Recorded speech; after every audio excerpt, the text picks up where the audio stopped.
Oh my goodness, y'all. I've been struggling for 10 minutes to get this ring on. Now I figured out how to do it. I'm going to get this ring off and I'm going to show you how to do it. Okay, y'all. The soap and the oil is on and I'm twisting. I'm going to twist this baby right off. So just keep twisting and twisting.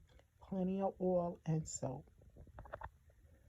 It's moving, but look at the swollen finger, y'all. I know a lot of people have had the struggles of trying to get a ring off a swollen finger. It's moving, slowly but surely. Yes, finally twisted it off. Look at that. Oh, y'all, look at that swollen finger. But it's off. So this is your hack for today. So hopefully it will work for you too. Because it's a struggle. I spent almost 10 minutes trying to get it off before I realized what I needed to do.